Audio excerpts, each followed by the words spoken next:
1장 5절에 스바냐서 말씀이 이제 진멸하리라 말씀이 달콤해집니다. 왜? 주 예수님을 적용하면 진멸하리라, 이거 하나님의 그 쓰디쓴 말씀이 나무를 넣으면 달콤해지죠. 달콤한 물이 되죠. 그리스도 안에서 야, 하나님이 나를 이 정도로 진멸해 주셨구나, 얼마나 감사한지 몰라요. 그리고 이것이 우리 삶의 실제가 되는 거, 그래서 내 노력이 아니고 그리스도를 먹음으로 됩니다. 왜 사람이 변화가 안 되냐면 그리스도를 먹어야 돼요. 먹어야. 그러니까 몸의 변화는 먹는 거예요. 마음으로 믿는 것은 여기는 것이고, 그 다음에 말씀을 먹어야 돼요. 그리고 말씀을 먹으면 저절로 주님이 알아서 우리를 바꾸셔요. 그런데 이런 변화가 있는 것 같아요. 그러니까 물이 있는데 여기 이제 커피가 있거든요. 쏟으면 안 되는데 커피가 있어요. 이렇게 보여는 드릴게요. 그런데 물 속에 커피를 더 많이 넣으면 넣을수록 진해지듯이 우리는 그대로 있어요. 바뀌는 게 아니고, 우리 속에 그리스도를 더 많이 넣으면 사람들이 우리로부터 우리를 보는 게 아니고, 처음엔 우리 속에 그리스도가 요만큼이면 우리를 마시면 사람들이 물맛밖에 안 나고, 그리스도 검은 커피를 많이 넣으면 넣을수록 커피 맛이 나듯 사람들이 우리 속에, 우리가 그리스도를 더 많이 우리 속에 넣으면 넣을수록 사람들은 우리로부터 그리스도를 보게 돼요. 그런데 이제 재밌는 게, 나는 물이잖아요. 그러니까 나는 나를 보면 안 바뀐 걸 알 수 있어. 난 물이니까. 근데 내 안에 그리스도가 계시거든요. 그러니까 남이 날 볼 때는 바뀐 걸 알 수 있어요. 근데 내가 날 보면 나는 물이니까 안 바뀌었거든. 이게 놀라운 변화예요. 그래서 어쨌든 주 예수님을 우리가 먹고 누리다 보면 우리의 존재를 하나님의 환경도 바꾸고 내 마음도 바꾸고 내 본질도 사실 바꿔주셔요. 사람의 체질도 먹음으로 바꾸잖아요. 한의사 분들이 그 얘기 하잖아요. 체질을 바꾸고 싶으면 음식을 바꿔라. 그리스도인이 변화되고 싶으면 그리스도라는 양식을 바꿔야 돼요. 성경 안에 말씀이 양식인데, 말씀을 먹는 방식에 율법을 먹으면 처음부터 끝까지 율법으로 사람을 보게 돼요. 그러니까 율법, 내 이웃을 내 몸같이 사랑하라. 이게 그 계명을 율법으로 이렇게 먹게 되면 나는 사랑하는가? 너는 사랑하는가? 이렇게 되는 거죠. 저 사람 안 사랑하네? 나도 이제 안 사랑하는 걸 발견하게 되는데, 사람은 자기의 죄를 인정하는 게 율법 아래서는 잘 안 되니까 완악해지고, 남의 죄를 보는 것은 쉬워지니까 쉽게 지적질하게 되고 그렇게 되죠. 그런데 내 이웃을 내 몸과 같이 사랑하라를 약속과 복음으로 보게 되면 하나님이 이걸 이루어 주신다는 거잖아요. 나한테. 그러니까 나한테 하나님이 나를 이루어 주신다는 거예요. 그분이 첫째 나를 이웃으로 사랑해 주신, 내 이웃이 되시고, 두 번째 나를 자기 몸처럼 사랑해 주신다는 말이고, 세 번째 그분의 사랑을 나한테 줘서 나를 딴 사람을 사랑하게 해 주신다는 약속을 주시는 거니까 얼마나 감사해요. 그러면은 내가 딴 사람한테 저 사람이 다른 사람을 자기 몸처럼 사랑하느냐 안 하느냐를 율법으로 잴 필요가 없잖아요. 왜요? 그 사람에게 그 말씀도 그리스도가 이루셔야 될 말씀이란 걸 내가 아니까. 내가 뭐하러 그 사람 보고 율법을 요구를 해요. 그 그리스도가 이루실 것을 아니까 내가. 그리스도가 그 사람에게 임하셔서 그 사람이 다른 사람들을 자기 몸처럼 사랑하게 해주셔야 된다고 나는 그 말씀을 믿으니까, 나는 어떤 사람이 이웃을 사랑하지 못하면 당신 왜 이웃을 사랑 안 해?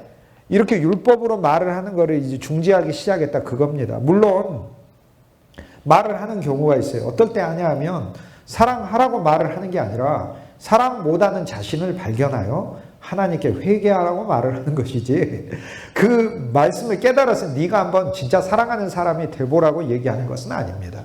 그래서 율법은 우리의 죄를 깨닫게 하기 위함이라 라는 그 말씀 때문에 말을 하는 경우도 있지만, 그것도 하나님이 나를 율법을 말하는 자로 모세로 세웠을 때만 내가 말을 하지, 나를 모세로 세우지를 않았는데 내가 뭐하러 얘기를 합니까? 얘기를 안 하지. 그래서 이제 우리가 상대에 대해서도 율법으로 적용하지 않는 거죠. 그래서 그리스도가 이루실 것을 알기 때문에 저 사람이 주님을 만나고 주님의 사랑을 알면 저 사람도 다른 사람을 사랑하게 될 거야 라고 기대하게 되는 거지. 내가 기대하고 기다리게 되는 거지. 사람이 이걸 지켰냐 안 지켰냐로 내가 왜 봐요? 볼 필요가 없는 거지. 모든 말씀은, 성경의 모든 말씀은 율법의 말씀이 아니고 그리스도 예수가 오시면서 성경의 모든 말씀은 그리스도 것이 돼버렸어요. 그래서 그리스도가 이루시는 말씀이 됐다, 이렇게 얘기할 수 있습니다. 1장 4절에서 이제 하나님이 우리를 진멸하시는 것을 바알을 멸절하고 그곳에 있는 검은 옷을 입을 제사장들을 멸절하죠. 1장 5절로 가면 하나님이 우리에게 멸절하는 이 멸절의 제사장들, 검은 옷을 입은 제사장들, 그런 자들의 종교, 이 종교를 멸절하는데 이제는 그 종교, 그릇된 종교를 더 하나님은 깊게 들어가서 멸절합니다. 1장 5절에 지붕에서 하늘의 무뼈에게 경배하는 자들, 이런 자들을 멸절하고 경배하면서 여호와께 맹세하면서 말감을 가리켜 맹세하는 자들을 멸절하고, 이게 무슨 뜻이냐면 그 하늘의 무별들에게 경배를 한다는 게 뭐예요? 무별은 예를 들어서 별은 우리를 위해 만들어준 거거든요. 그 별이 날 섬기지 내가 어떻게 별 섬깁니까? 쉽게 얘기해서 돈이 하나님이 우리를 위해 준 것이지 돈을 섬기는 게 아니잖아요. 마음이 돈에 뺏기고 돈을 섬기고 돈의 종노릇돼서 돈 잃어버리면 잃어버렸다고 상심하고, 돈이 벌어지게 되면 돈 벌었다고 교만해지고, 그게 돈의 종노릇하는 거 아니에요. 그러니까 돈의 종노릇하는 것보다 하나 더 나아간 건 돈을 숭배하는 거 아닙니까? 그래서 하늘의 별들은 하나님이 날 위해 비추라고 주신 것들을 거꾸로 내가 그것들을 숭배하는 거니까, 그래 하늘의 별들을 숭배하고 사람들을 숭배하고 그다음 이 땅에 있는 것들을 숭배하고, 이런 것들도 하나님이 십자가에서 멸절시키셨다. 그래 그리스도 외에는 우리는 숭배하는 게 없어야 돼요. 진실로 숭배하는 게 없어야 돼요. 여호와께 맹세하면서 말감을 가리켜, 말감은 이제 왕인데 여호와께 맹세한다는 말이 뭐예요? 내가 하나님을 믿습니다 이렇게 말하면서 마음 한구석에 또 다른 곳에는 말감이라고 하는 다른 왕을, 자기 마음에 다른 왕이 있다 이 말이에요. 말감을 가리켜 맹세하는 자들과, 여기서 말감은 실은 왕이란 뜻인데 자기 자신이에요. 그러니까 하나님께 맹세하며 자기 의로 자기 자신을 가리켜 맹세하고, 그러니까 자기의 고집과 자기의 관념과 자기의 의로 사는 것, 이것도 그리스도의 십자가에서 멸절되는 것이다 라고 하는 거예요. 그래서 하나님께 맹세하면서 다른 것을 믿는 이중신앙, 이것도 하나님이 멸절시키셨다. 그러나 제가 이렇게 보면 이중신앙이, 여러분은 뭐 마음이 여호와를 향하여 마음이 순전한 자요, 그 입에서는 혀가 하나이기 때문에 언제나 찬송을 내고 그러시겠죠. 그런데 저는 혀가 가끔 둘이어가지고 찬송도 내고 불만도 내고 하나님을 경배하기도 하고 그 다음에 원망하기도 하고, 어떨 때는 형제를 칭찬하기도 하고, 칭찬한 사람은 그 다음날 내 뜻대로 안 해준다고 내가 막 험담하기도 하고, 그래서 혀가 한 개인 줄 알았더니 이렇게 혀가 갈라져 있더라고요. 이렇게 갈라져 있으면 이게 혀가 갈라진 게 있잖아요. 이렇게 짐승에. 그게. 그래서 우리는 내가 이제 내가 나 자신도 하나님 앞에 마음이 갈라져 있음을 보게 돼요. 그런데 그것과 상관없이 주님의 십자가 안에서 내가 죽었다라는 믿음을, 그래서 제가 아까 첫 시간 강의할 때 매일 아침 날 구원하신 예수를 늘 찬송하는 그거를 매일 아침마다 찬송한다고요. 너무 감사해서. 그리고 나는 날마다 죽노라가 바울이 얘기한 게, 뭐가 날마다 죽노라면, 날마다 죽노라가 무슨 뜻입니까? 누가 최근에 물어보더라고요. 그래서 제가 아는 깊이에 있어서는 그리스도 안에서 우리는 매일 죽어요. 솔직히 진짜로. 주님이 바울이 이것을 몸으로 느낄 정도로 깊이 영적으로 들어갔다 그 얘기예요. 오늘 염려가 있어도 오늘 죽는 거예요. 그리고 매일 우리는 새롭게 태어나는 거예요. 더 이게 이해가 그냥 더 쉽게 되려면 여러분 주무실 때 여러분 죽는 거예요. 그리고 여러분 아침에 일어나실 때 여러분이 매일 태어나는 거예요. 그러니까 새로, 그게 그리스도 안에서 믿음을 적용하면 매일 새로 태어나는 거예요.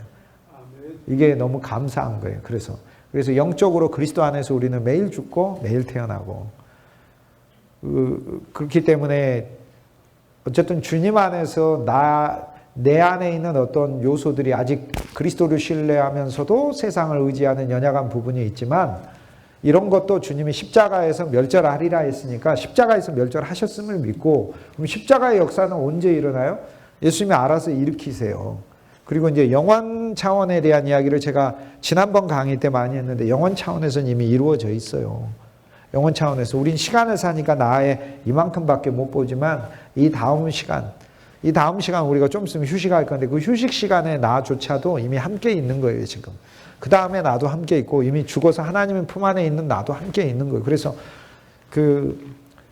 그리스도의 시각에선 영원에서 이루어진 존재로 하나님은 나를 보시기 때문에 시간이 그렇게까지 의미가 없어요. 예를 들어 예수님이 베드로를 갈릴리에서 물고기 잡는 이 어부 베드로를 만났을 때 이 베드로는 영원 차원의 그리스도의 품 안에 있는 베드로예요. 이미 거꾸로 못 박혀가지고 주님의 뜻을 완성한 그 베드로까지 예수님 눈에 현재형으로 보여요. 모든 게 현재형으로 예수님은 대하셔요. 그 베드로에게도 현재형으로 대하고 이 베드로에게도 현재형으로 대해요. 이 베드로나 그 베드로나 예수님한테는 그냥 현재 한 사람이 한 사람. 그러니까 예수님 눈에는 어리석은 베드로, 배반하는 베드로, 다시 주님을 사랑한다고 고백하는 베드로, 복음을 전할 베드로, 이 예루살렘에서 많은 사람들에게 설교할 베드로, 그리고 교회를 이끌 베드로, 핍박을 견디면서도 주의 복음을 세계에 전할 베드로, 결국에 로마에서 거꾸로 매달려 베드로, 이 베드로가 단 베드로예요. 그냥 예수님에게. 예수님은 한 시간 가지고 말하는 분이 아니에요. 주님은 우리에게 와서 어느 한 시간으로 말씀하는 분이 아니다. 그렇기 때문에 1장 4절에 우리가 여호와께 맹세하면서 우리 안에 다른 것을 숭배하는 것이 멸절되리라. 이것이 처리되기를 이제 검은 제사장, 이 종교들 안에 더 들어가 있는 거. 검은 제사장. 이거 제사장이 종교 체계 아니에요. 뭘 믿는 거 아니에요. 하나님께 제사 드리는 어둠에 속한 그런 종교들이 그리스도 안에서 우리에게 멸절된, 그건 뭐를 의미해요? 주 예수님 믿으면서도 여전히 세상에 있는 어떤 부분들을 그리스도의 복음을 통하여 죽었음을 내가 고백하고, 근데 이것을 체험하고 싶으면 주님을 더 먹으면 돼요. 말씀 안에서. 그러면 주님이 우리의 마음을 더 소유해 가요. 소유해 가요. 그 증거가 제가 지금 강의하는 거예요. 여러분이 저를 지금 강의 들어서 그렇지 15년 전에 제 강의 들었으면 눈이 휘둥그레졌을 거예요. 세계 역사 지식을 넘나들면서 그냥도 얘기하지 않아요. 얘기할 때 내가 이 연도까지 알고 있었다면서 뭐 불필요한 연도까지 막 계속 얘기하고, 지식으로 사람을 항복시키려고 막 지식을 내놓고, 인격으로 안 되니까. 인격은 여러분이 나보다 훌륭하니까. 인격으로는 항복 안 하잖아요. 여러분이 인격하고 내 인격하고, 그래서 여러분의 인격이 훌륭하니까 여러분이 인격으로 나한테 무릎을 안 꿇잖아요. 인격이 우스운데 왜 무릎을 꿇어? 내가 여러분의 인격을 무릎을 꿇으면 꿇어도. 그런데 사람은 인격으로 무릎을 못 꿇리니까 뭘로 꿇리는 거예요? 율법으로 꿇리려고 하고, 협박으로 꿇리려고 하고, 권위로 꿇리려고 하고, 강단에서. 그렇지 않습니까?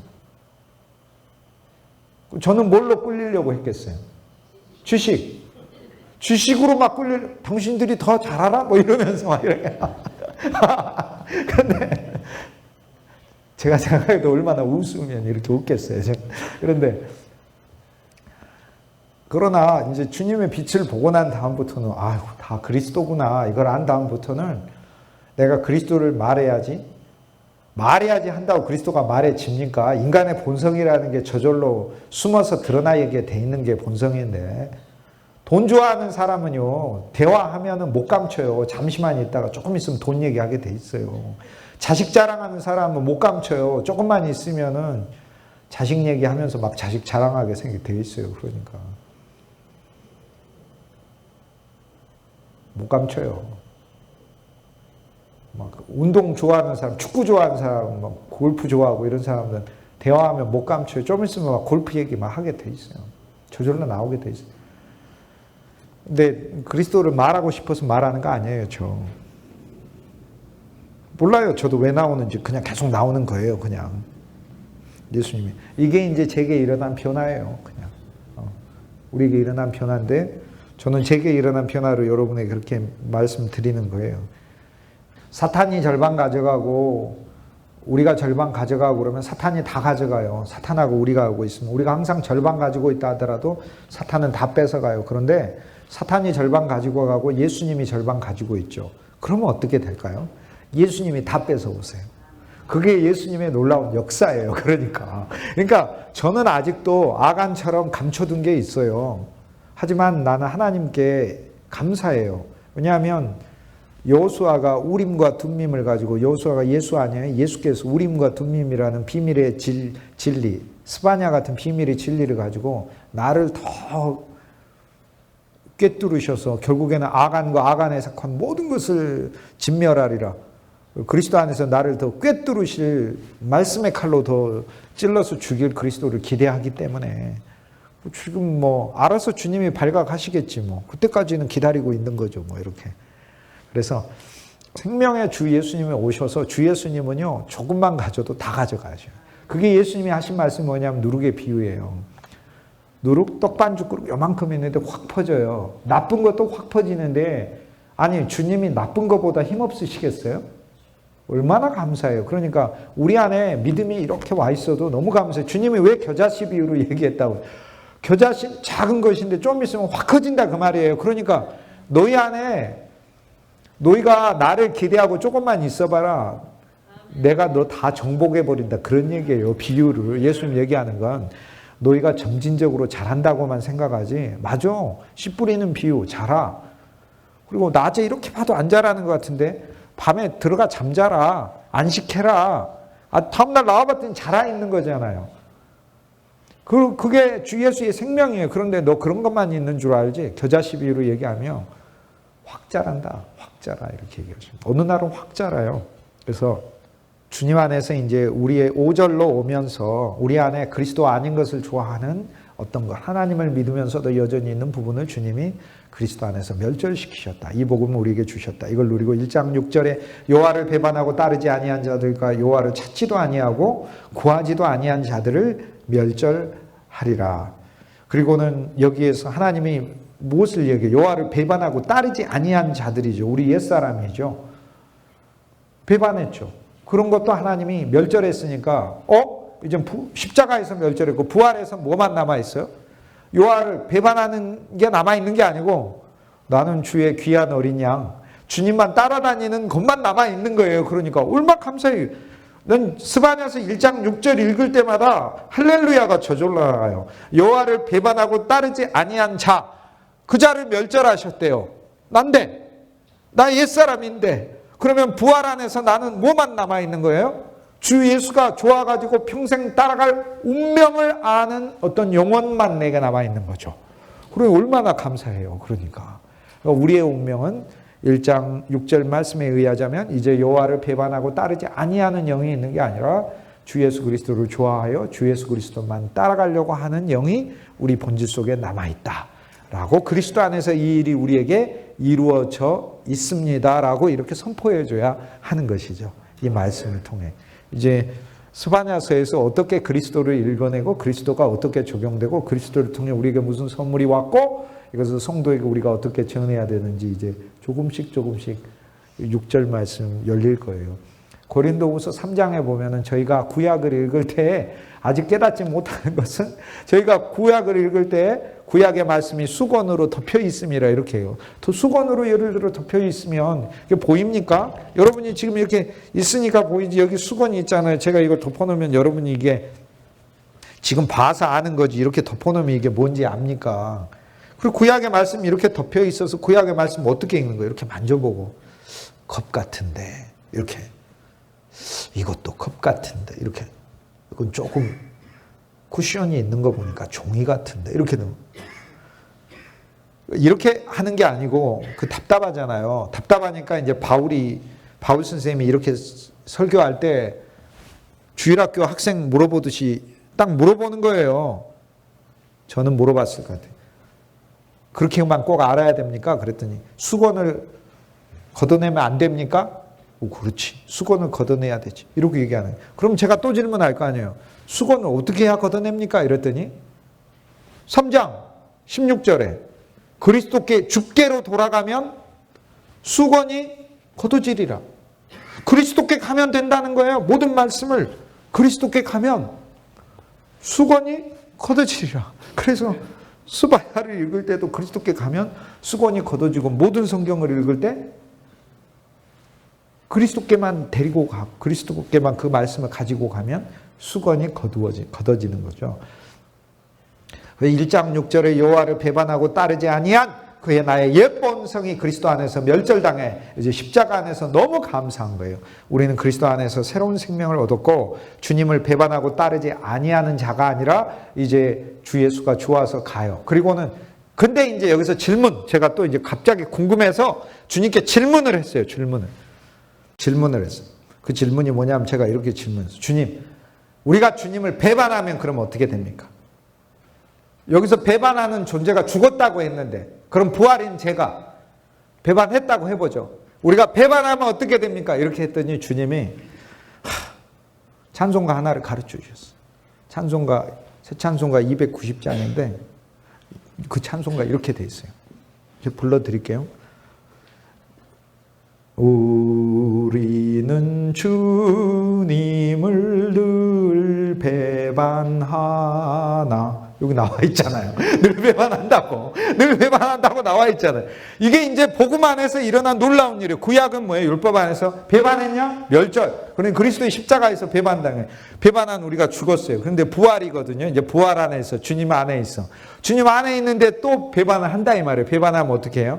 우리는 주님을 늘 배반하나 내 주 예수 여전히 날 부르사 그 참되신 사랑을 베푸시나니 내 형제여 주님을 곧 따르라.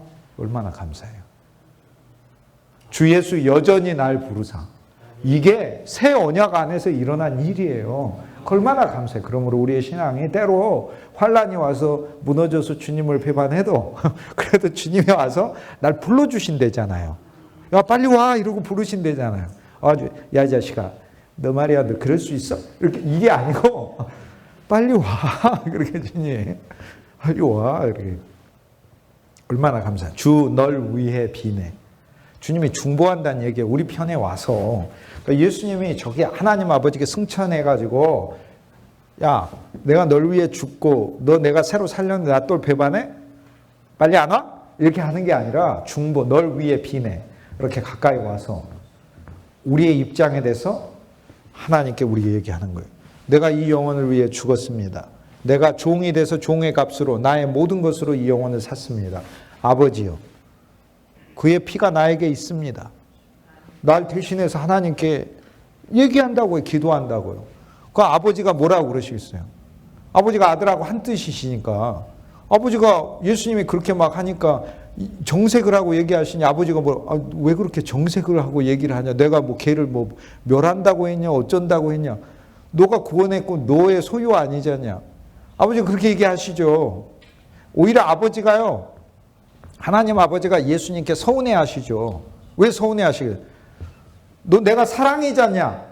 내가 너를 위해 그가 너를 위해서 그리스도께서 우리를 위해서 죽으심으로 우리를 위해 죽으심으로 예수님도 우리를 위해 죽으심으로 예수님의 사랑을 보여줬지만 아버지는 그의 아들을 보내심으로 본래부터 이 모든 것을 계획하고 계셨으니 예수님하고 하나님 아버지하고 싸울 일도 없고 얼굴 붉힐 일도 없으시지 영원 차원에서 하나이신데 그러니까 더구나 우리가 주님을 늘 배반하는 사람이죠. 매일 배반하잖아요.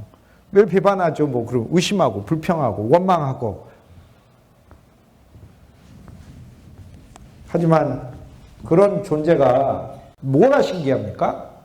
부활 안에 있어서 주님이 우리를 늘 불러주는 게 신기하잖아요. 얼마나 감사해요. 부활 안에 있어서. 우리가 부활 안에서 하나님이 우리를 늘 사랑하시는 게 얼마나 신기해요. 우리가 찬송 늘 부르잖아요. 얼마나 감사한 이름이에요. 주 예수. 얼마나 감사해요. 네, 주 예수 여전히 날 부르사 주 예수를 너희도 구주로 섬겨 주 예수 너희를 돌보실 때 얼마나 감사해요. 주 예수께 돌아와 무거운 짐 지고 타는 인생 주 예수께 돌아와 고치어라. 우리는 이미 돌아왔고 주님이 지어주고 계시고 이 비밀을 모르는 사람들이 얼마나 가련합니까? 저는 세상 사람들이 지옥 가는 게 불쌍한 게 아니에요. 저 그런 거 별로 안 불쌍해요. 지옥하고는 비교도 안 되는 주 예수님의 풍성을 모르는 게 불쌍해요. 주 예수님의 풍성이 있어요. 이 땅에서 내가 누리고 영원한 하늘 세계에 가서 누리는 이 땅에서 누려야 되는 주 예수의 풍성이 얼마나 좋은지 몰라요. 그걸 모르니 매일이 지옥이죠. 날마다 지옥 아니에요. 또 지옥이란 것을 모르고 사는 지옥이죠. 무서운 지옥이죠. 지금이. 주 예수님의 풍성을 모르니 그 본질은 얼마나 어둡고 얼마나 혼란스럽겠어요. 그거 불쌍해요. 그러니까. 그래서 주 예수를 줘야 되겠다. 주 예수님을 믿게 해야 되겠다. 주 예수님께 인도해야 되겠다. 주 예수님이 확 잡혀버리게, 주 예수님이 그를 잡아버리게 해야 되겠다. 그래서 이제 그게 우리가 사람들을 보았을 때 드는 생각입니다. 그래서 전도하죠. 그래서 전도해요, 저는. 주위에 있는 사람들이, 이 놀라운 주 예수님, 그리스도 안에 있으면 영원한 사망이 없잖아요. 영원히 행복이잖아요. 주님이 나만 지켜줍니까? 사도행전 16장에 고넬료와 말고 빌립보 간수와 간수에 있는 모든 집안의 사람들의 운명을 다 바꿔주는 것처럼 그 주님이 그러한 축복을 우리에게 주시잖아요. 그걸 모른 채 그리스도를 믿는 것 하나만으로 주님이 우리에게 죄만 용서해 주셨습니까? 우리 인생을 그리스도 안에서 새로 살리셨죠. 우리 가족 돌보고 계시죠. 우리 자녀들 돌보고 계시죠. 우리 일터 돌보고 계시죠. 내 모든 행사를 돌보고 계시죠. 내가 알건 모르건 돌보고 계시죠. 놀라운 하나님의 복 안에 주 예수를 믿는다는 것 안에 들어와 그것만 있으니까 하나님 안에 인간이 소멸될 존재라 없어져야 될 존재. 지구가 태양 몇 바퀴만 돌면은 좋아 있는 여러분들의 육신은 소멸되잖아요. 이 세상에 다 흩어져 버리지만 그러나 우리 안에 영원한 생명을 둬서 우리를 모아주시고 흩어지지 않게 하시고 하나님 안에 그리스도와 함께 감추어져 있는 생명이 되게 하셔서 예수님이 우리를 품고 계셔서 어디 도저히 없어질 생명이 아닌 거예요. 소멸할 생명이 아니라 하나님 붙들고 있는 생명이 돼요. 영원히 하나님의 빛과 하나님의 거룩과 하나님의 지혜와 하나님의 풍성과 하나님의 영광을 소유하는 존재로 소멸되지 않고 영원히 살 수 있는 존재로까지 하나님 만들어줬는데 그리고 이 땅에 살면서 이 땅만이 전부라고 생각하면 얼마나 허망해요. 가면서 사랑하는 가족도 이별하고 가고 더 이상 못 보고 허망하잖아요. 그러나 하나님의 나라에 가면 모든 것을 전부 다 누리면서 다시 만날 수 있게 돼 있으니 너무 감사한 거죠. 너무 감사한 거죠. 1장 그래서 6절에서 우리의 옛신앙의 끝남 1장 7절로 가겠습니다. 주 여호와 앞에서 잠잠할지어다. 이는 여호와의 날이 가까웠으므로 여호와의 날이라는 게 성경에서 제일 많이 이제 등장하는 곳이 스바냐입니다. 요엘서에도 여호와의 날이 나와요. 그런데 여호와의 날은 요엘서에 보면은 그 여호와의 날이 그리스도의 십자가의 날이에요. 천지에 흑암이 가득하고 피와 물과 연기가 가득한 날이 바로 여호와의 날인데 그게 그리스도의 십자가였어요. 하나님의 비밀 연기가 가득하고 그리스도의 피 그리고 온 천지를 흑암에 잠겨서 심판하시는 출애굽기로 하자면은 애굽을 심판하는 10개의 재앙이 나타난 날이 그리스도의 십자가요. 요엘서로 하자면은 피와 불과 연기가 나타난 날이 바로 그것이 그리스도의 십자가요. 갈라디아서로 하자면 갈라디아서의 모든 소멸과 심판이 나타난 날이 그리스도의 십자가요. 요엘서가 이야기하는 여호와의 날이 바로 그리스도 인생 전체가 여호와의 날이에요. 조금 있으면 성탄인데 기쁘다 구주오셨네. 베들레헴에 그리스도가 탄생한 그 날부터 여호와의 날이 시작이 됐어요. 그날부터 우리 안에 그리스도가 오심으로 그리스도의 구원의 날이 시작이 됐고 이분이 자라심으로 인류는 소망을 갖게 되었고 이분이 사역을 시작하심으로 우리 안에서 또 사역을 시작하시 이 일들을 계속하심으로 우리를 고치시고 치료하시는 여호와의 날은 계속 오고 있고 이분이 십자가에서 죽으심으로 여호와의 날에 완성을 하셨어요. 이분이 부활하심으로 여호와의 새로운 날을 시작을 하셨어요. 그래서 여호와의 옛날을 끝내시고 여호와의 새날이 시작이 됐어요. 여호와의 날은 예수 그리스도예요. 예수 그리스도 자체가 여호와의 날이에요. 이거는 먼 훗날에 우리가 심판받는 날이 아니에요. 그리스도 그분이 여호와의 날이에요. 그분이 날이고 빛이세요. 그분은 광명한 빛이라 여호와의 날은 사실 짧은 거예요. 그러니까 우리 많은 태양빛 중에서 날 하루는 짧은 거예요. 극히 초음이에요. 쉽게 얘기해서 그리스도는 영원히 무궁하신 분인데 이 땅에 날로 오셨어요. 그러니까 알고 보면 그분의 무궁한 영원히 변하지 않는 그분의 그 존재의 그 길이 속에서 잠깐을 우리한테 주신 거예요. 잠깐을. 그런데 이 잠깐이 얼마나 놀라운 거예요. 우리 온 인류를 구원하는 거니까. 우리 온 인류가 커 보여도 우리가 우주 바깥에 저기 나가면 지구가 전보다도 작잖아요. 보이저 2호가 해왕성을 벗어나며 태양계를 벗어날 때 지구를 찍은 사진에 보면 우리가 저 하늘에 있는 별 보는 거하고 똑같은 점으로밖에 안 보여요. 그 점 안에 그 수많은 사람들이 살면서 거기에 미움과 증오와 분노와 갈등과 다툼이 다 있으면서 마치 이 땅이 무슨 영원히 살 나라처럼 생각하고 무슨 정의를 뭘 어떻게 이룬다는 거예요.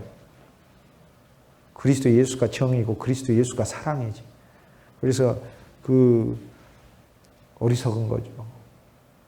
그런데 이 무한한 우주도 그리스도에 비하면 그 광명한 빛 아래서 초음에 불과해요. 우주 자체도. 근데 그 우주의 가장 작은 지구가 오죽하겠어요, 예수님께. 그 여호와의 날이 십자가의 날만이 아니에요. 여호와의 날이랑 그리스도의 인생 전체가 여호와의 날이에요.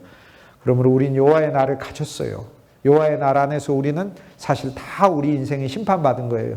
옛것과 우리에게 속한 게 심판받았고, 여호와의 날은 부활의 새날로서 우리 인생이 그리스도 안에서 언제나 광명한 빛 아래에 있는 거예요. 그래서 너무 감사한 거예요. 1장 7절에 여호와께서 희생을 준비하고 그가 청할 자들을 구별하셨습니다. 여호와께서 준비한 희생 제사가 뭐예요? 한 몸이잖아요. 그래서 히브리서 10장에 뭐라고 얘기해요? 여호와께서 우리를 구원하실 때 구약에서는 송아지와 짐승의 피를 통해서 진짜 참 송아지와 진짜 참 가축을 보내주시겠다고 예고하셨는데, 이제는 하나님께서 우주적으로 구원을 완성하실 때 송아지와 짐승의 피로서 하지 아니하고 한 몸을 예비하셨다. 한 몸을 예비하셨다. 누구예요? 그리스도 예수지. 그래서 그리스도 예수가 또 내가 여기 있나이다, 내가 가겠나이다 라고 말씀하셨다는 거예요. 아버지의 아들이. 그래서 그리스도 예수는 본인이 우리에게 오셨다. 그래서 희생은 예수님이 성육신 하신 때부터 주님이 희생하신 거예요. 종이 되신 때부터. 그래서 주님은 이때부터 하나님께 드리는 살아있는 산제사를 드리시고, 살아있는 제사, 그 다음에 십자가에서 죽으시면서 죽음의 제사를 드리시고, 십자가만 제사가 아닙니다. 인생 전체의 33년이 살아있는 제물입니다. 하나님께. 살아있는 제물을 그리스도가 먼저 드려야 우리가 로마서 12장에 1절에 그러므로 형제들아 하나님의 자비하심으로, 하나님의 모든 자비하심으로 내가 너희에게 권하노니, 설교할 때 우리가 하나님의 자비하심의 근거에서 설교해야 돼요. 하나님의 무서움의 근거에서 설교하면 안 돼요. 하나님의 자비하심으로, 이거 새 언약이기 때문에 하나님의 자비하심으로 내가 너희에게 권면, 그래서 설교는 권면이 돼야 돼요. 항상 권하노니 너희 몸을 하나님께서 받으실 만한 산 제사로 드리라, 이렇게 얘기하죠. 그러니까 살아있는 제사는 그리스도가 먼저 33년간을 순종의 삶을, 자기 인생 자체를 하나님께 제물로 드렸어요. 이것이 바로 곡식 제사예요. 곡식은 피가 아닌 거잖아요. 그래서 그리스도의 순전한 인생을 알곡으로, 우린 다 온 우주의 모든 인간이 쭉정인데 그분은 알곡으로 그분의 인생을 우리를 대신하여 우리를 덮어서 하나님께 드렸어요. 그래서 그리스도가 하나님께 드린 제사는 자신의 인생이 첫 번째예요. 그 다음에 십자가에서 자기의 목숨과 자기의 몸 자체를 드리셨어요. 그러니까 주님은 33년을 사시면서 몸을 드린 게 아니라 그분의 인생을 드리셨어요. 하나님께. 그래서 우리도 제물이 여러 개가 있어요. 우리의 인생이 하나님께 드리는 제물이에요. 우리의 매일매일의 삶이 하나님께 드린 제물이에요. 두 번째, 십자가가 하나님께 드리는 제물이에요. 내가 주님과 함께 고난을 당하고 이 고난이 하나님께 드리는 제물이에요. 우리에게. 그리고 내 자신이 그리스도 안에서 처리되고 죽는 것 자체가 하나님께 제물이에요. 그 다음에 주님은 부활하셔서 살아있는 영원한 생명 자체로 하늘에 올라가서 하나님이 살아있는 제사를 또 주님 자체가 제물이 되셨어요. 그래서 세상에서 최초로 살아있는 제물이, 죽었다가 살아있는 제물이, 지금까지의 모든 구약의 제사는 제물 자체가 죽어 있었는데 예수님은 제물이 살아서 하늘에 올라가는 제물의 완성, 제물의 승천이 일어났어요. 생명의 제사가 그리스도 안에서 일어났어요. 그러므로 1장 7절에 주 여호와 앞에 잠잠할지어다. 이건 무슨 얘기예요? 인간들아 너희의 방법이 어디 있느냐? 없다는 거예요. 하나님이 마련하신다. 이는 여호와의 날이 가까웠으므로 광명한 빛이 우리에게 오는 거예요. 모두가 흑암인 거예요. 그런데 하나님이 한 줄기 빛을 세상에 던지셨는데 그가 베들레헴에 나신 그리스도라. 이 그리스도의 33년의 모든 일생이 우리의 것이고, 그분하고 연합했더니 그분은 33년 이전에도 계셨고 이후에도 계시는 분인데 이전의 것과 이후의 것을 다 우리에게 주신 분이시다. 이전에 그분에게 있던 것을 다 주신 분이시다. 여호와께서 희생을 준비하고 그가 청할 자들을 구별하셨습니다. 희생, 제사, 그리스도를 준비하고, 그리고 그가 청할 자를 구별해놨어. 그죠? 오늘 말씀에 그가 청할 자는, 이제 이 말씀은 설명 안 해도 여러분이 아실 거예요. 하나님이 초청하고 구별해놨다잖아요. 언제 구별하셨어요? 에베소서 1장 3절에 보면 언제 구별하셨다고 돼 있어요. 창세전에. 그래서 제가 기도할 때 많이 쓰는, 좋아하는 표현 중에 하나가 창세전에입니다. 창세전에. 하나님이 여러분을 창세전에 예수님 안에서 선택해 놨잖아요. 올 구별해 놨잖아요. 그리스도의 제사를 위해 구별해 놨어요. 그래서 그리스도의 제사에 우리도 구별해 놨어요. 여호와의 날로 삼으시려고. 우리를 여호와의 날과 빛이 되게 하시려고. 그래서 우리는 1장 7절에서 무엇을 설교해야 됩니까? 그리스도가 여호와의 날이며, 이것은 스바냐 선지자를 통해 요시야 시대 때 요시야 왕이 개혁하는데 백성이 말 잘 안 듣잖아요. 그러니까 스바냐가 옆에 서서 백성들한테 설교하면서, 야, 요시야 왕 개혁하는데 너희들 안 따르고 여호와 하나님께 안 오고 너 계속 바알을 섬기고 우상 섬기면 여호와의 날이 와가지고 너희를 다 진멸해 라는 이 역사적인 사건만 말하는 게 아니고, 근데 진멸해봐야 뭐합니까? 그 바벨론도 또 진멸당하고 또 이스라엘이 또 회복했어요. 그 회복만 말합니까? 이 회복을 얘기합니까? 그럼 다시 돌아오는 회복? 포로로 갔다가 돌아오는 회복? 포로로 갔다가 돌아오면 뭐 할 건데? 또 다시 페르시아의 속국이 되고 또 뭐 할 건데? 알렉산더 대왕의 왕국의 제국에 포함돼 가지고 또 세금 바치고, 더구나 이번에는 더 혹독한 시리아 왕국의 안티오코스 에피파네스 왕 와가지고는 심지어 예루살렘에다가 막 제사 드리게 하고 완전히 복속시키고. 그러니까 여호와가 너희를 심판하리라가 바벨론의 침공 하나로 끝나는 게 아니다 그겁니다. 물질적인 걸로 하면 바벨론 침공 말고 그 뒤에 계속 이스라엘이 있어요. 그 다음에 시리아 왕국이 멸망해봐야 뭐 할 건데, 로마가 와가지고 지금 정복해가지고 있잖아요. 그러니까 이것은 이스라엘에 대한 세상 왕국의 심판을 말하는 것만이 아니라 요시아에게 있어서는 스바냐하고 함께 그 시대에 있어서는 바벨론이 오는 것을 가리키는 말이기도 하지만, 이 바벨론이 오는 것은 하나의 징조일 뿐이고 하나님 안에서 너희의 모든 것들이 하나님의 여호와의 날이라는 것을 만나 그 안에 징계를 받으라, 이렇게 얘기를 하는 거죠. 이게 조금 어려운 얘기인데 다시 이제 이걸 한번 생각해 봅시다. 이런 얘기죠. 스바냐하고 요시아가 이렇게 있어요. 하나는 왕이고 선지자예요. 그 백성들한테 이렇게 얘기를 하는 거예요. 스바냐가 바벨론이 고쳐 들어와서 멸망시키기는 하는데 여러분들이 여호와 앞에 여호와의 날이라는 것을 만나야 한다라고 얘기를 해요. 진노의 날이라는 걸 만나 그 진노의 날에 멸절당할 걸 멸절당하고 진멸당할 걸 진멸당해야 한다고 얘기해요. 그건 바벨론 공격받으라는 이야기가 아니고 여호와의 날이라는 것이, 즉 신앙에 갱신되는 날이라는 것이 여러분에게 있어서 이 진멸당할 것을 하나님 안에서 진멸당해야 된다고 말을 하는 거예요. 그러니까 그건 바벨론이 안 와도, 만약에 안 온다고 해보죠. 안 오면 진멸의 날이 안 옵니까? 아니에요. 바벨론이 안 와도 이스라엘 백성들한테는 이것들이 진멸당하는 날이, 하나님의 날이, 여호와의 날이 여러분들에게 있어야 합니다라고 스바냐는 설교하고 있다니까요. 이제 아마 이해가 가셨을 거예요. 그죠? 그러니까 결국 이 여호와의 날은 바벨론이 쳐들어오고 안 쳐들어오고 하고의 문제가 아니라는 거예요. 바벨론이 안 와도 이스라엘 백성은 여호와의 한 날을 만나야 해요. 서로 우상을 섬기고 있지만 하나님이 갑자기 마음 바꾸셨다고요. 아이, 바벨론 쳐들어가지 마, 이렇게 했다고 해요. 느부갓네살이 갑자기 착해졌다, 아니면 병 들어가지고 아우 몸이 감기 걸리고 막 온몸이 막 열나고 그러는데 저기 당분간 유대 공격 취소, 유대 공격 당분간 연기. 그러면 여호와의 날이 안 온 거예요. 스바냐가 이야기하는 여호와의 날은 바벨론이 이스라엘 유다를 공격해서 없애는 그 날만 말하는 게 아니고, 스바냐가 말하는 여호와의 날은 여호와 하나님을 만나는 날이 있어야 한다. 여호와 하나님을 만나는 날 안에서 너희의 모든 것이 진멸될 것 진멸되고 멸절될 것 멸절되어야 한다라고 얘기를 하니까 그 바벨론이 오고 안 오고 하고 상관없는 거죠. 그럼 그 날이 무슨 날이에요? 우리에게는 그리스도 예수죠. 그리스도 예수를 만나는 그 날이죠. 그런데 하나님께서 준비하셨대잖아요. 얼마 감사합니까? 그래서 1장 8절에 여호와의 희생의 날에, 자 이제 희생의 날이란 건 뭐예요? 여호와의 날과 여호와의 희생의 날의 차이가 뭡니까? 여호와의 날과 여호와의 희생의 날의 차이는, 여호와의 날은 그리스도죠.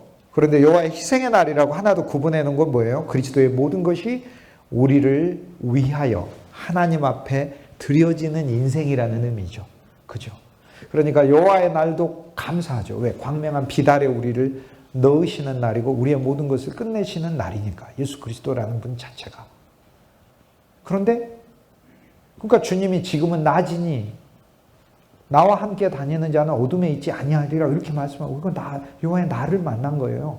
그런데 여호와의 희생의 날이라는 의미는 뭐예요? 그리스도가 산 인생 모든 것이 그분을 위한 게 아니고 그분이 우리한테 보여주려고 온 게 아니라 희생이란 말이 무슨 뜻이에요? 누군가 날 위해 희생했다는 건 뭐예요? 그 사람이 자기 유익을 위한 게 아니란 의미잖아요. 남한테 이득을 주기 위한 뜻이잖아요. 그러니까 여호와의 희생의 날이란 말은 그리스도, 여호와의 날이신 그리스도의 모든 것이 우리들에게 유익과 공로가 되기 위한 것이다라는 거죠. 그러니까 여호와의 날보다 하나 더 나아간 단어가 여호와의 희생의 날이 되겠네요. 그러면 우리는 1장 8절을 설교하며 무엇을 설교해요? 여호와의 날은 그리스도입니다. 우리는 광명한 빛 아래 있습니다. 여호와의 희생의 날은 그분의 33년 인생을 전체를 하나님께 제물로 드린 날이고 이것이 우리를 위한 것입니다. 우리는 이 거룩한 하나님의 희생을 선물로 받았습니다. 소유했습니다. 라는 거죠. 그때 내가 방백들, 왕자들, 이방인의 옷을 입은 자들을 벌할 것이고 여기서 방백들은 권세 있는 사람들이죠. 신하들, 왕자들, 왕에게서 나온 사람들, 그 다음에 우상의 이방인의 옷을 입은 자들을 벌할 것이며 그러니까 여기서 이제 방백이라는 것은 자기가 이제 주인 돼가지고 자기 권세 부리고 사는 사람. 여기서 왕자들이라는 것은 이제 세상의 군주인데 그것은 세가상의 권력을 가지고 사는 사람인데 이제 세상에 높아진 사람만이 아니라 우리 자신들을 가리켜요. 그래서 여기서 방백과 왕자들은 사실상 우리들이며 사탄들을 가리켜요. 우리들의 싸울 것은 혈과 육이 아니요 하늘에 속한 영역에 있는 어둠의 정사와 권세들이기 때문에 그래서 1장 8절에 보면 그리스도께서 여기서 밟으시는 것이 또 있어요. 여기에 땅에 있는 우리들을 이렇게 점점 그 다음에 우리의 어떤 신앙적인 이것만 밟을 뿐 아니라 우리의 우상 신앙도 밟을 뿐만 아니라 여기 보면 방백, 왕자라고 부르는 공중 권세 잡은 그런 영들도 하나님이 무찌를 것이다 이렇게 얘기를 해요. 그들을 벌한다. 또 이방의 옷 입은 자들을 벌할 것이며 그래서 이방인의 옷이라는 건 안 믿는 사람의 옷이죠. 그러나 이 1장 8절은 그리스도 예수 안에서 이제 우리에게 새로 바뀌었습니다. 우리는 그리스도 예수로 옷 입게 되었죠. 그리스도 예수로 옷 입게 되었고, 그러니까 이 비전을 이제 정확히 보는 것은 소예언서 중에서는 스가랴이죠. 스가랴에 보면은 주님께서 여호수아의 스가랴 4장인가 여호수아의 옷을 벗겨요. 여호수아의 옷이 더러워졌으니 여호수아 옷을 벗겨요. 여호수아가 예수 아니에요. 그리고 예수님이 이 땅에 와서 우리와 함께 사시면서 그분이 우리의 더러운 옷을 우리하고 함께 입어버리셨어요. 그래서 하나님이 그 예수의 옷을 벗겨 새 옷을 입히는 것이 바로 우리를 그리스도로 보시고 그리스도의 새 옷을 입히시는 사건을 봐요. 그러니까 여호수아의 옷을 바꿔 입히시는 사건 속에 내 옷이 바뀌어 입혀지는 것을 우리가 발견하는 것이죠. 이 비전을 봐야 된다. 스가랴는 8개의 비전을 보는 것인데 그중에 첫 번째 봐야 될 비전이 화석류 나무에 함께 하시는 백마를 타고 계신 그리스도가 같이 있고 뒤에 말 3마리가 함께 있는데 우리의 모든 역사 속에 주관하고 계시고 어두운 환경에서도 나를 지키시고 계시는 그리스도를 보자. 여기부터 시작해가지고 그동안 두루마리 뭐 이렇게 봐야 될 8개의 환상이 있어요. 이 환상이라는 건 그리스도 안에서 우리의 비전과 그분의 비밀의 그 하나님의 예수님을 통한 역사하심에 대해 우리의 시각이 더 깊어져야 되는 것을 가르쳐줘요. 우리가 봐야 될 것. 우리가 봐야 될 것 중에 하나가 뭐예요? 주님이 나를 매일 옷 입히시구나. 매일 우리는 그리스도로 새 옷을 입고 살면서 불신으로 더럽히지기도 하고 더러운 사람이 묻히기도 하고 그래요. 자기 스스로 묻히기도. 그러나 매일 주님이 날마다 죽노라 하면서 매일 새로 죽어야 죽는다는 건 매일 산다는 얘기 아니에요. 그러니까 죽노란 감사한 거예요. 내 모든 것을 그리스도 안으로 가져가서 그리스도의 죽음을 매일 적용해 버리니까. 그러니까 거꾸로 그리스도가 나를 매일 입히노라 이렇게 되어 있는 거죠. 그러므로 1장 8절을 그리스도 안에서는 율법 안에서는 주님이 우상의 옷을 입었던 우리가 벌받은 것이고 십자가 안에서 율법의 옷을 벗기고 영과 실제의 새 옷을 그리스도가 우리에게 입혀주신 것이고 우리도 그리스도의 십자가를 이렇게 바라보자는 말씀이에요. 1장 9절에 그날의 성전 문턱을 뛰어넘어서 포악과 거짓을 자기 주인의 집에 가득 채운 자들을 내가 벌하리라. 이렇게 얘기를 합니다. 그날에 문턱을 뛰어넘어서 강포와 괴율로 자기 주인의 집에 채운 자들을 내가 벌하리라. 이게 무슨 얘기입니까? 자기 주인의 집이면 하나님의 집 안에, 그럼 하나님 집에 문턱이 있으면 그 문턱 안에 거룩함이 있어야 되는데 하나님의 집 안에까지 강포와 괴율로 채워놨대요. 여기서 강포는 폭력을 가리키고 괴율은 사기치는 그 거짓된 마음을 가리켜요. 그러니까 집안에 포악함을 가지고 하나님의 교회에 포악함이 있으면 되겠어요? 성도에게 내가 사자면 되겠어요? 성도에게 내가 양이어야지. 밖에서 사자여야지. 죄악에 대하여 사자여야 되지. 밖에서는 죄악에 끌려다니는 어린 양이면서 교회 안에서는 사자처럼 굴려고 하는 거예요. 그러니까 포악을 가지고 왔다 이 말이에요. 문지방을 성전 문턱이죠. 여기서 문턱은 자기 주인의 집이니까 하나님의 집 아니야. 하나님의 집. 내 자신이죠. 내 자신 안에 나도 포악을 가져와. 나도 나를 자해하고 나도 나를 상하게 하고. 그러니까 내가 첫째 하나님의 집. 그 다음 두 번째 교회가 하나님의 집. 성도가 하나님의 집. 영원한 새 예루살렘이 하나님의 집. 여기에 포악함을 가지고 온 자들. 하나님이 그들을 멸하신다라는 그리스도의 십자가에서 우리의 이런 부분이 처리되고 하나님이 징계하셨다.